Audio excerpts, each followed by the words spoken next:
Sugar Pats, how we doing? How we feeling? Happy Monday. I know, right? I'm doing a sit down video on a Monday. It's kind of like a vlog though, because I'm just kind of like gonna sit here and chill and chat with you guys for a little bit about just some stuff. Like I just wanted to kind of share my weekend with you all, because you all know that I am all about like when I'm called to do something. And I feel like, because I feel like because I've had so many like emails about relationships and different things like that, that there's a reason that this is happening, and I need to share whatever information I get, because God works for us through other people at any given moment. So, and as you all can see, I got all my little gifts and stuff still surrounded by me. I took my mug to work today. I had my water in my mug, and I also had my coffee in my coffee mug this morning, y'all. So Monique, girl, I'm enjoying every moment. Yes, yes, yes. Love it. Thank you again, darling. Thank you again. But so anyway, so my weekend was very interesting in that several things happened this weekend, and I was like, okay, God, are you trying to tell me something here? Like, you're being very obvious here, So I told you all that I went to a wedding, which I know in the last vlog, I didn't really say anything about the wedding. I just kind of showed you the wedding, and at the end I think I mentioned that I had gone to a wedding. But I did go to a wedding this weekend, and it was such a beautiful, beautiful event. They're not like, they're not in their 20s. I think she's in her 30s and he's like 40. So for lack of better words, a mature couple. So the pastor was very, I feel like the message that was sent from this wedding was, I took some of it to heart, but I also feel like I can share some of what my experiences with you all, and that maybe some of you can take this to heart, and this could, work in your favor as well. But so I'm just gonna kind of share with you guys some of the things that happened. And not only did something happen at the wedding, but then yesterday something else happened to me. And y'all, it was just, I felt like God was like screaming in my ear. Like, have you ever felt that way? That God was just like, girl, listen, listen, Lisa, listen. So yeah, so anyway, so the wedding started off so beautifully. It was outdoors, it was hot, but it was beautiful. The bride sung Shania Twain, From This Moment. Now, y'all don't know this about me, but whenever I get married again, if I get married again, Shania Twain, From This Moment is my jam. Y'all, I remember the first time I heard that song, it like literally brought tears to my eyes. I've never heard a song that felt so right for me ever. Like, in everything that I want as a wife, you know what I mean? Like that person that I want to be as a wife, and how I want to represent that husband of mine, So just absolutely love that song. And so the bride sang it and sung it so beautifully. He wasn't expecting it, so when she first started, you couldn't see her. Well, we could see her, but he couldn't, and you could see the expression on his face. Like he was just kind of like, and he was like looking, because I'm sure in his mind he was like, that sounds like, that sounds like my wife, like, and once she got a couple verses in, she stepped out from behind like the wall area where he could see her, and she did she really put everything she had in it.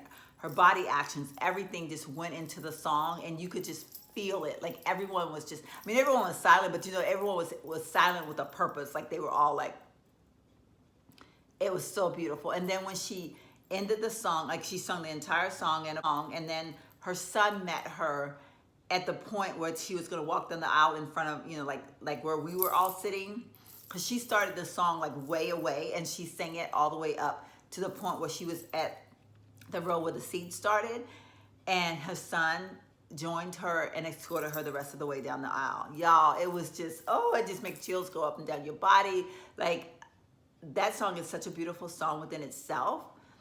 And like I said, it's that song. It's who I want to be as a wife, and how I want to have that husband and wife like image, or So then, and you know, it's just the song just means so much to me.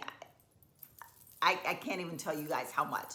But so then they did their own vows, which was all within itself beautiful, because I love when people do that. Although I kind of, like, I was asking myself, I was like, you know what, do I, and why am I doing all this, y'all? I don't know. Like, you know, I do weird things. Like, I'll say, you know, when I get my wedding ring, I mean, like, hello, it's not gonna, I mean, like, it's, you know, like, I don't know where I get these thoughts that run through my head, but they're silly thoughts for me. It's kind of like when I say my future baby daddy. Like, I do a lot of weird stuff like that.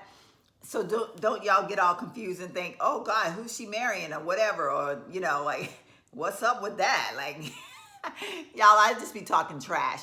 But by the same token, I'm like, you know, if I always have thought, like, because I dreamed of having a wedding after when I got divorced from my son's father.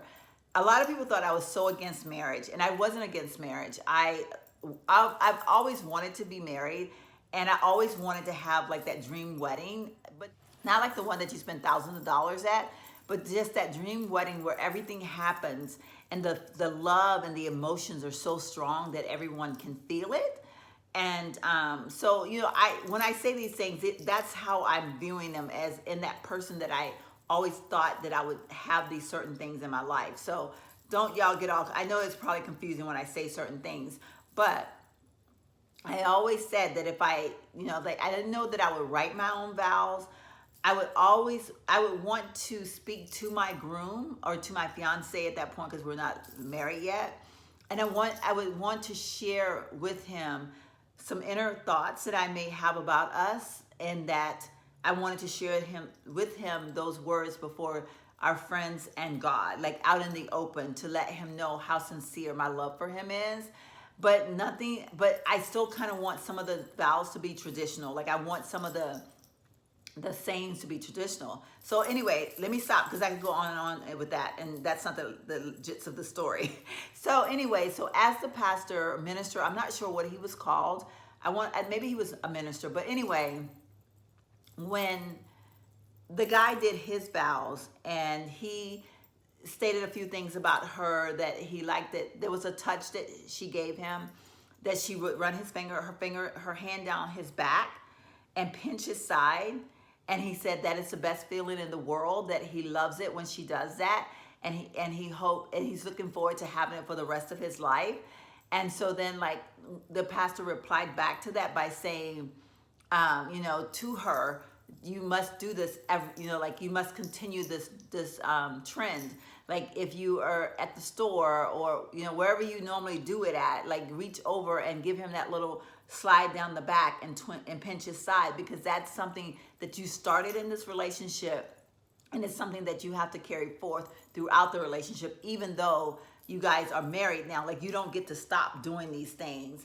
And, you know, and then he reminded the guy, like, he was like, hey, and when she does these things, you need to let her know that you appreciate them, like acknowledging the little things that she do, that, you know, acknowledging the little things that it's done for you, because that is so important in any relationship. And then he spoke to the, like I guess to all of us by saying, this leads on into more things. Like, it's so many people think that you have to do all these big fancy things out of love, but it's those little day-to-day things that keep the heart at bay. And that those are the things that we have to strive to do every day of our lives.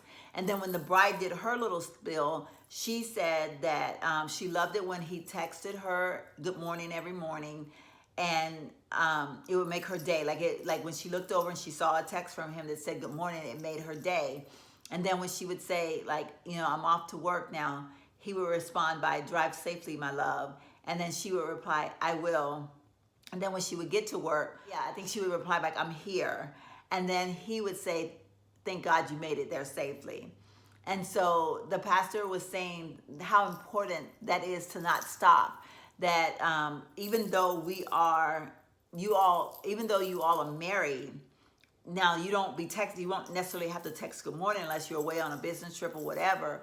But and if you are, that needs to happen. But because you're waking up beside each other every day, that you need to say good morning, like you roll over and kiss each other and say good morning every morning and say it with a smile on your face, funky breath and all. Like, I mean, like, he was so good about it. So he told the bride that, you know, you still text him when you make it to work. And then he told the groom, and you still text her, you know, thank God she made it safely. Like, you still need to have that same interest in her, like to know that she's safe. Because for a woman, for most women, their need to feel safe is so important. And when they feel safe, you will get so much more back from them in return. And so he was emphasizing how important that is that we keep, you know, like that the man should make the woman feel safe all the time, and that the woman should make the man feel that he's needed all the time. And so it was just beautiful the way he did that. And then it was so funny because he goes, now I'm going to take it back. He goes, because the pressure is on now for all of you people now that are getting in married and all this stuff. He goes, I'm just going to break it down to y'all like it is. He said, because, you know, back in the day when I was dating my wife, you know, you didn't have cell phones. You didn't have any of that stuff. So, you know, the calls didn't come in frequently. And, you know, we didn't have text messages. So, you know, you get a phone call like once a day, you were good. And he goes, but no, now we're in a world that, you know, texting and Instagramming and Facebooking, and he was like, so y'all, you don't get a break. Like, so men or women, you know, whichever way it goes, when you guys start this, like, oh, I'm going to send her a message today and make her feel special, then you're going to be sending them messages every day, bro. Because, like, you don't get to, like, do these things one time and stop, because we're in a need it now world. And so when you start these things, he was saying that because the man should be the leader, as he said. He said it was God's intention that the man should lead and the woman would follow. So the man should set the precedence that this is what's going to happen. So when he does that, like if he starts texting her good morning, or he calls her every day, or he texts her at the end of the day, or whatever, like what the scenarios that you start, that you have to keep those up, because that's how the woman knows that she is being loved, and how important it is that these things happen. And so, you know, it was just beautiful the way he just put it all in perspective. Okay, so, and then to top things off, I felt, I was just like, this is so, like, it caught me completely off guard, because like I said, when this lady was like 84, but she didn't look a day over 70. Like, she was absolutely beautiful. And I'm not exaggerating. Like, I'm not saying it just to be like pumping up a person that's not going to listen to this video. Like, she really looked good. And she reminded me of myself when I get to that age. Like, because I always say, you guys, because I know I'm so extra.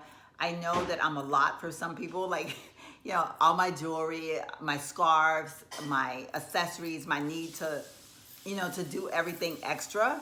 So I imagine that when I'm, you know, 84, I'm gonna still be extra like this. And she was so extra. Like, she had her little heels on. They were like probably like a 1.5 inch heel. She had her jewelry on. And I mean, she was just as cute as could be. But she shared a story, and I don't know what possessed her to share the story. I don't know, you know, like it's like, you know, you're walking along minding your own business, and then all of a sudden you're in this deep conversation. But I've shared with you all that happens a lot, that people will just unload, or people will just share. And this was a case where she just started talking, and at first it was kind of like just a casual conversation, and then it got deep because she shared her story of her being in mourning of her husband's death. Her husband had passed away 16 years ago, and she shared her mourning process and how she mourned for 10 years, and that she didn't know most of the time what she was doing. She did a lot of stupid things, like she moved to Florida because she woke up one day and thought it would be nice to live in Florida. And apparently he left her a lot of money. So she was able to do these things. Then she sold the house in Florida and moved back here, or like, you know, like all the different things that she did because she was searching for happiness. And that she didn't, at the time, she didn't really get that she was mourning her husband. And then she went to a psychiatrist who like basically informed her what was going on and kind of like turned her life around. But what she was trying to relay is that we as women don't need a man, and men as men don't need a woman. And that we need to understand that. Like, while she loved her husband dearly, she had become, you know, like, she felt like she couldn't do anything without her husband. Like, she wanted to travel, but she said she couldn't travel because she didn't have her husband. And the psychiatrist was like, yes, you can. Like, you know, you get on a plane, do whatever you need to do and go. You have the money to do these things, you need to do them. And even though, like, I mean, she was mourning her husband, but she was mourning him in a sense that she felt like she needed him to be there to do things, and she did with him and had fun. But the psychiatrist was like, well, you do these things and you can still have fun because you can do them without him and have just as much fun. And so she just was re-innovating that process of, like, you just don't have to have a person in your life to do things for fun. And so, you know, I was like, that, you know, that was a good message that she put forth. And, you know, she would touch my arm as she was talking. And, you know, like, sometimes when people touch you, you can feel their, like, you can feel their heart. Like, you know that their heart is good. Or, like, if you've been ever touched by a person and you don't feel that, like, you feel like a negative vibe. Well, when she touched me, I felt the sincerity from her. And that she, you know, that this was something that it took her a long time to learn.